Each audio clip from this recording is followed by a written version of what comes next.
ভাত ডাল তরকারি সমান সমান একটি মানুষের জীবন।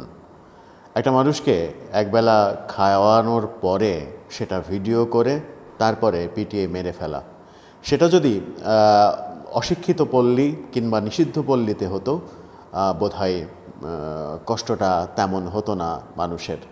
কিন্তু সেটা যখন প্রাচ্যের অক্সফোর্ডে হয়, এই প্রাচ্যের অক্সফোর্ড আর কি দেখাতে বাকি রাখলো সেটাই এখন বড় প্রশ্ন। প্রাচ্যের অক্সফোর্ড শুধুমাত্র একটা জিনিসই এখন পর্যন্ত দেখাতে পারেনি, সেটা হচ্ছে বিশ্বের 100টা সেরা বিশ্ববিদ্যালয়ের তালিকাতে যেতে পারেনি, বিশ্বের 100টা সেরা শিক্ষা প্রতিষ্ঠানের মধ্যে হতে পারেনি, বিশ্বের আলোচিত কোনো শিক্ষা প্রতিষ্ঠান হতে পারেনি। কিন্তু বিশ্বের আলোচিত ক্যাডার উৎপাদন কেন্দ্র হিসেবে বোধহয় এই ঢাকা বিশ্ববিদ্যালয়ে ক্রমেই দিন দিন নিজেকে অগ্রসর করে নিয়ে যাচ্ছে। এটা বললে আবার অনেকে বলবেন যে ঢালাওভাবে ঢাকা বিশ্ববিদ্যালয়ের দোষ কেন দেয়া হচ্ছে। ঢাকা বিশ্ববিদ্যালয়ে এখন সমন্বয়করা কোথায়? ঢাকা বিশ্ববিদ্যালয়ের সেই সব আন্দোলনকারীরা কোথায় যারা বৈষম্য বিরোধী আন্দোলনের কথা বলছে? তারা চোখের সামনে যখন একজন নিরপরাধ মানুষকে, তাও বলা হচ্ছে, কেউ কেউ বলছেন ছেলেটি ভারসাম্যহীন, তোফাজ্জল, বরগুনার তোফাজ্জল ঢাকায় ভারসাম্যহীন জীবনযাপন করেন। কেউ কেউ বলছেন প্রেমে ব্যর্থ হওয়ার পরে ছেলেটি অনেকটা ভারসাম্যহীন হয়ে পড়ে। কেউ কেউ বলছেন এই ছেলেটি একসময় ছাত্রলীগ করত। তাকে চোর সন্দেহ করে ঢাকা ভার্সিটিতে একটি হলে যেভাবে পিটিয়ে মেরে ফেলা হলো, এর কি আদৌ কোনো ব্যাখ্যা রয়েছে? এর কি আদৌ এই আলোচনার কোথাও শেষ রয়েছে? মব জাস্টিসের আর কতটা দেখতে বাকি? 5 আগস্টের পরে শুরু হয়েছে মব জাস্টিস সারা বাংলাদেশে। সরকার পুরোপুরি ব্যর্থ এই মব জাস্টিস থামাতে।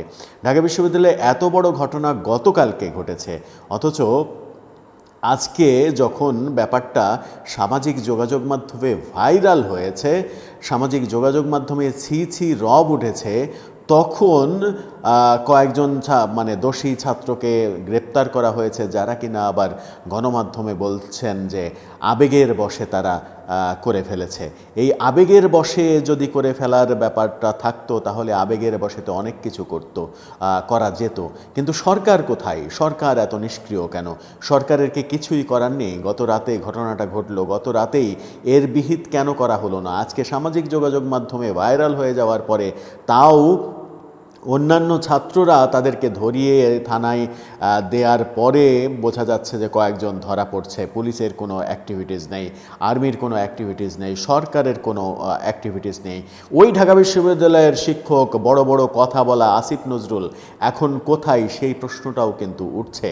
বড় বড় মানবতার কথা বলে এসেছেন এতদিন, কিন্তু মানবতার এই ফেরিওয়ালা আসিফ নজরুল বর্তমান সরকারের আইন উপদেষ্টা, বর্তমান সরকারের সংস্কৃতি উপদেষ্টা, কালচার আসলে কোথায় নিয়ে যেতে চান তিনি? এখনও তিনি চুপ কেন? কেন তিনি মাঠে নেমে প্রকাশ্যে এই ব্যাপারটার আইনি পদক্ষেপ নিচ্ছেন না? কেন হাজার হাজার বার উচ্চারণ করা যাবে, কিন্তু এই কেনর উত্তর আসবে না। ঢাকা বিশ্ববিদ্যালয়ের এই ঘটনাটা পুরো দেশকে স্তম্ভিত করে দিয়েছে, পুরো দেশের বিবেককে নাড়িয়ে দিয়েছে। কি নির্মম! এতদিন আমরা হারুনের ভাতের হোটেলের কথা শুনেছি, এখন কি তাহলে এই ডক্টর ইউনূসের ভাতের হোটেল আমরা দেখতে চলেছি? ডক্টর ইউনূস ক্ষমতায় আসার পরে আমরা আশায় বুক বাঁধছি যে আওয়ামী লীগ সরকার যে নৈরাজ্য করেছে, যে নৈরাজ্যের বীজ বপন করেছিল, দুর্নীতি লুটপাট করেছে তার মন্ত্রী এমপিরা অনেকেই, সেই অবস্থা থেকে বৈষম্য বিরোধী ছাত্র আন্দোলনের পরে একটা ভালো অবস্থায় আমরা যাব। কিন্তু ভালো অবস্থার নামে মব জাস্টিস আর কত?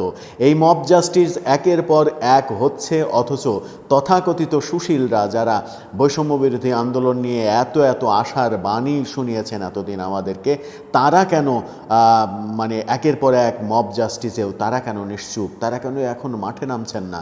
কেন এখন সমন্বয়করা মাঠে দুর্বার আন্দোলন গড়ে তুলছে না? কেন রাজু ভাস্কর্য উত্তপ্ত হচ্ছে না স্লোগানে, মিছিলে? সেই প্রশ্নগুলো কিন্তু আসছে। কোথায় সার্জিস আলম? কোথায় হাসনাত আবদুল্লাহ? কোথায় আসিফ? কোথায় নাহিদ? তারা কোথায়?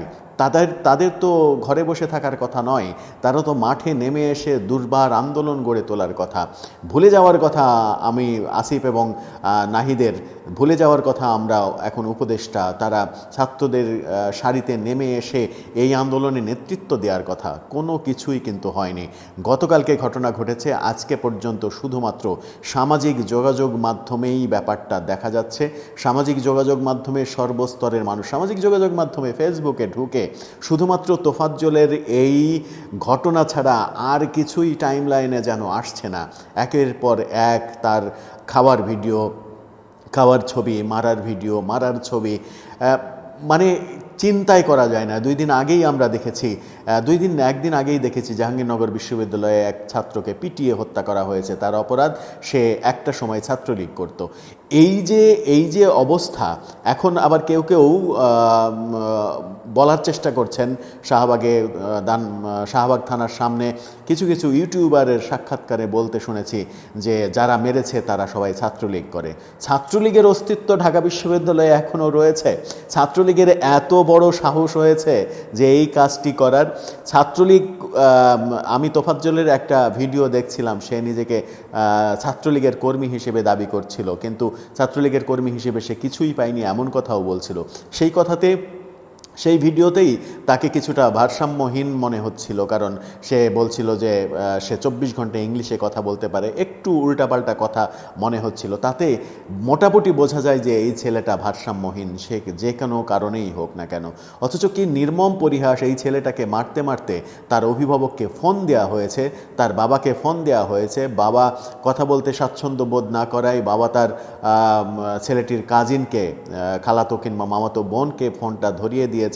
তখন এই প্রান্ত থেকে তথাকথিত এই সুশীল ছাত্ররা, ঢাকা বিশ্ববিদ্যালয়ের সুশীল ছাত্ররা, যারা কিনা বেশ ভালো পুষ্টিবিজ্ঞান, পদার্থবিজ্ঞান, কেমিস্ট্রি, এইসব ভালো সাবজেক্টে পড়ে, এরা তার ওই ফোনে বলেছে, আপনারা যদি আপনাদের ছেলেকে বাঁচাতে চান তাহলে 35,000 টাকা নিয়ে আসেন, তাহলে একে ছেড়ে দেব, তাছাড়া ছেড়ে দেব না।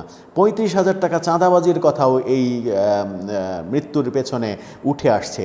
এত মানে ঘটনা উঠে আসছে, সামাজিক যোগাযোগ মাধ্যমে তাকিয়ে দেখা যাচ্ছে না ছেলেটির নিথর দেহ, ছেলেটির সর্বাঙ্গ লাল হয়ে গেছে লাঠির আঘাতে। তাকে লাঠি দিয়ে, তার দিয়ে, পা দিয়ে পিটিয়ে, পিষিয়ে, দুমড়িয়ে মুচড়িয়ে যেভাবে মারা হয়েছে, সেভাবে একটা খ্যাপা কুকুরকেও কেউ এভাবে মারে না। একটা খ্যাপা কুকুরকে পিটিয়ে এভাবে কোনো মানুষ কখনো মেরেছে কিনা?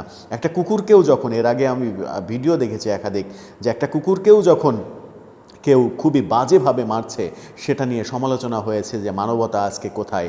অথচ মানুষকে এভাবে পিটিয়ে মারা হচ্ছে। একের পর এক মব জাস্টিস সারা দেশে ছেয়ে ফেলেছে। যেন এই মব জাস্টিসের কবল থেকে কে কখন রক্ষা পাবে, কে এই মব জাস্টিসের কবলে পড়বে, সেই ব্যাপারগুলো কিন্তু আজকে আমাদেরকে সন্দিহান করে তুলছে।